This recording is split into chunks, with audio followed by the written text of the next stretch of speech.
მოგესალმებით ჩემო სურნელოვანო მეგობრებო, მე ვარ გიგი, ხოლო ეს არის ქართული ნიშური სუნამო მატიანე პარფამს ბადაკი. დღეს ვისაუბრებ ყველაფერზე: ბრენდის იდეაზე, პრეზენტაციაზე, სურნელზე, ხარჯებზე, ფასზე და ასე შემდეგ. მოდი დავიწყოთ იმით, რასაც პირველი ხედავს ხალხი. ეს არის ბრენდის სახელი. ბრენდის სახელი მატიანე ნიშნავს ქრონიკას, ანუ ისტორიის ჩანაწერს. და სწორედ ეს არის იდეა, რომ სურნელს შეუძლია გადმოსცეს მოგონება, ემოცია ან მთელი ამბავი, ისე რომ სიტყვებიც არ დაგჭირდეს. ბრენდი ეფუძნება მთლიანად ქართულ იდეას, კულტურას, ლეგენდებს, პოეზიას, ადამიანებს, შიდა და გარე სივრცეებს, მელანქოლიას, რწმენას, წარსულსა და ასე შემდეგ. რაც შეეხება პრეზენტაციას, შეფუთვის დიზაინზე, ბარათზე, ეტიკეტზე ნამუშევარი აქვს ქართულ მხატვარსა და გრაფიკულ დიზაინერს. საკმაოდ დახვეწილი და ელეგანტურია ჩემი აზრით, ლოგოზეც გრაფიკულ დიზაინერს აქვს ნამუშევარი. რაც შეეხება თვითონ ბოთლსა და ყუთს, ეს არის ერთადერთი, რაც საქართველოში არ არის დამზადებული. მათ დიზაინს თუ არ ჩავთვლით. Custom-made ბოთლების დამზადება საკმაოდ დიდი ფინანსური რესურსი სჭირდება, რადგან გიწევს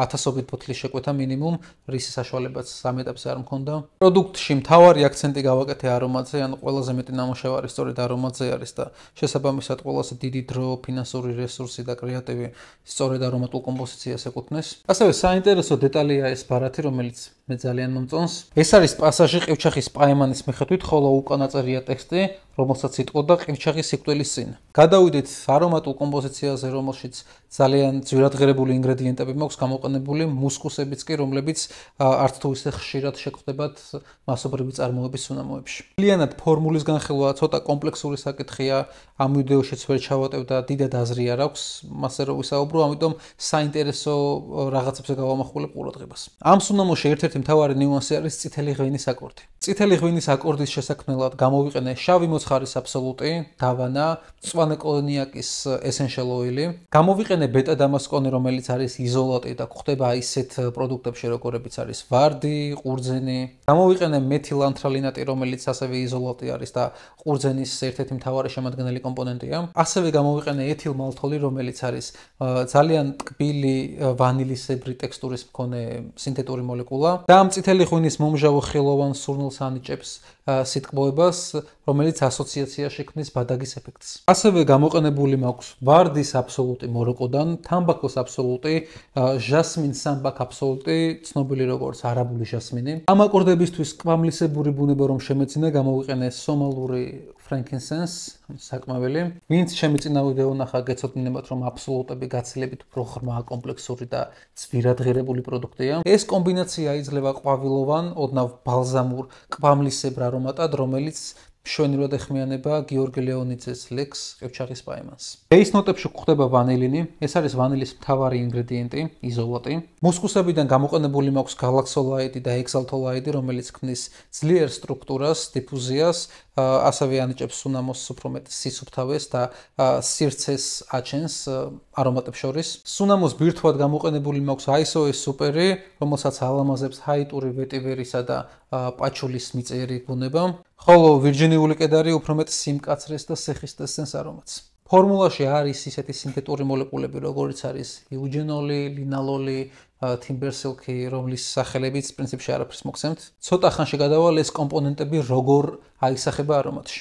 ახლა გადავიდეთ ხარჯებზე და ფასზე. მოდი განვიხილოთ, რატომ ღირს ჩემი სუნამოს 50 მლ 312 ლარი, რატომ არ ღირს უფრო იაფი, ან უფრო ძვირი. როგორც იცით, სუნამოების შექმნა საკმაოდ რთული და ხარჯიანი საქმეა, არა მხოლოდ იმიტომ, რომ კონკრეტული არომატის მისაღებად ინგრედიენტები გჭირდებათ, სანამ ამ არომატამდე მიხვალთ, გზას საკმაოდ დიდ რესურსს მოითხოვს. გჭირდება ინვენტარი, გჭირდება ტესტირებები, აკორდების შექმნა, რომლებიც ძალიან ბევრჯერ არ გამოგივა, არომატის სრულყოფა და ესეც ინგრედიენტთა ხარჯი არის დამატებითი.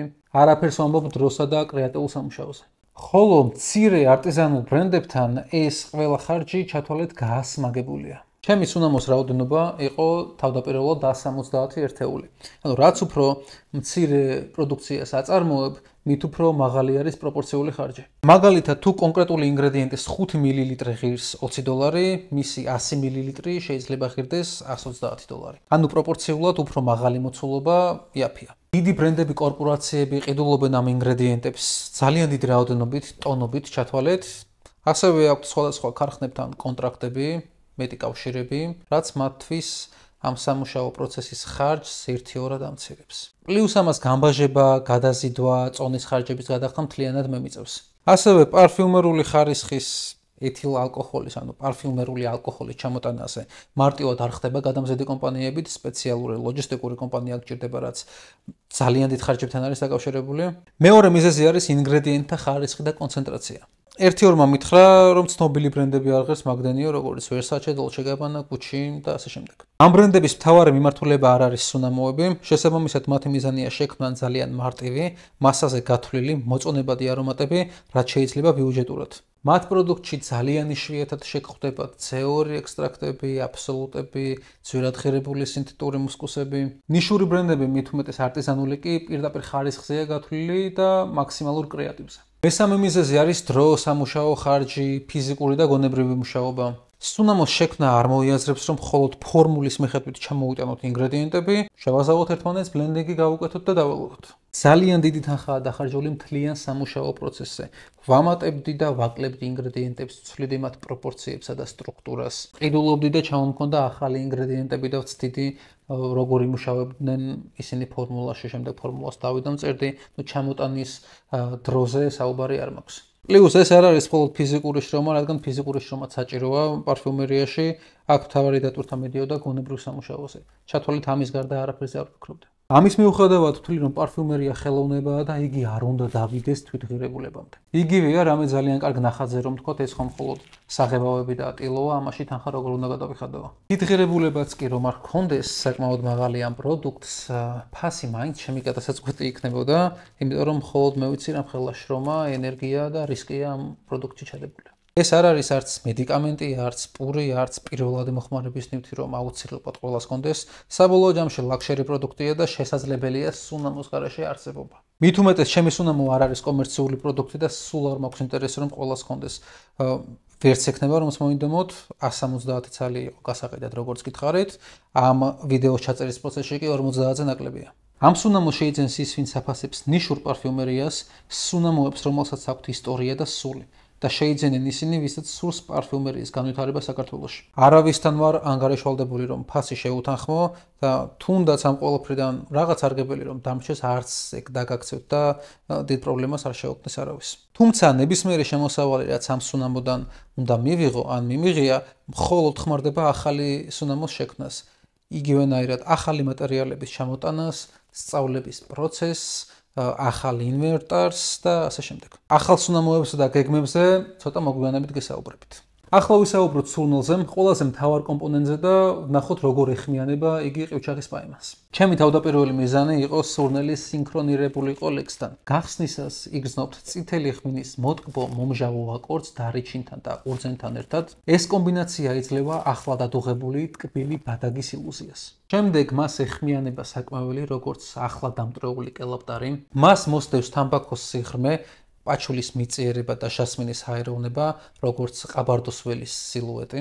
ვარდის ფურცლობის ნიშნად გვევლინება მოროკოული ვარდის აბსოლუტი, რომელიც ცენს სიღრმესა და სიმდიდრეს კომპოზიციას, იგი ეხმარება სხვა აკორდს ეფექტის გაძლიერებაში. ბოლო ფაზის დროს ვანილისა და კედარის კომბინაციას შეხვდებით მიწიერ მერქნოვან ფესვებთან ერთად, რის დროსაც იქმნება განცდა თითქოს ქვევრის ძირში დარჩენილ ღვინის ბოლო წვეთს ყნოსავთ. საბოლოო ჯამში არომატი არის მერქნოვან, ხილოვან, ყვავილოვანი კომპოზიცია, რომელსაც ძალიან უყვარს სიცივე.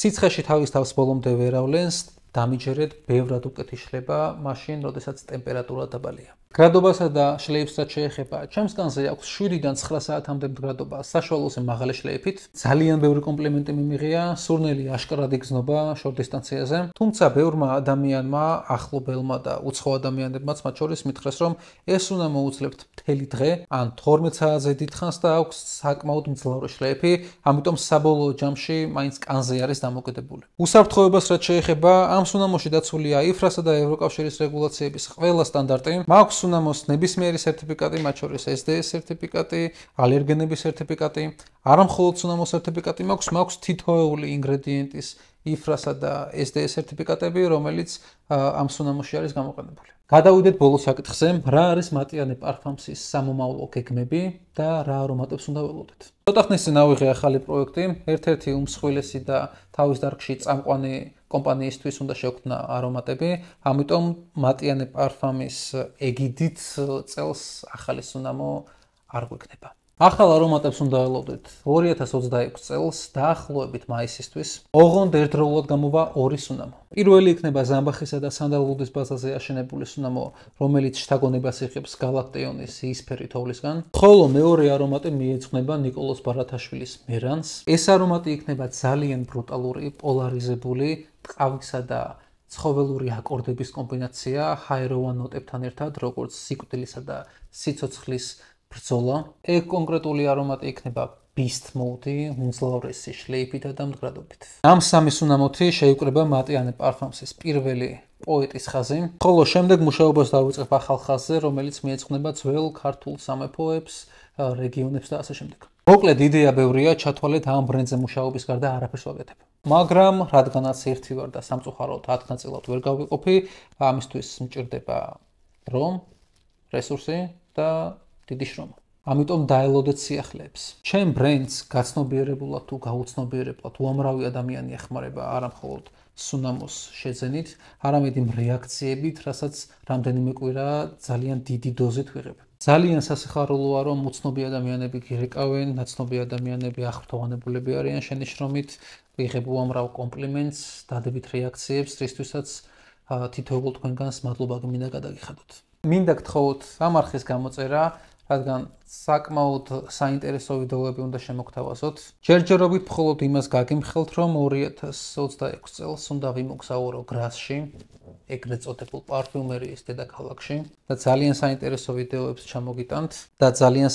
ვიდეოებს ჩამოგიტანთ. და მოკლედ ყველანაირად ვეცდები, რომ ამ არხს ყურადღება მივაქციო, ამისთვის თქვენი აქტიურობა არის საჭირო. მადლობა, რომ ბოლომდე დარჩით და მომისმინეთ. ჩემი სუნამოს შეძენა შეგიძლიათ მატიანე parfums.com-ზე, როგორც სრული მოცულობით, ასევე 5 და 10 მილilitrიანი სინჯებისთვის უნდა ეწვიოთ ამ საიტს ან Pshik.stores. მადლობა და მომავალ შეხვედრამდე.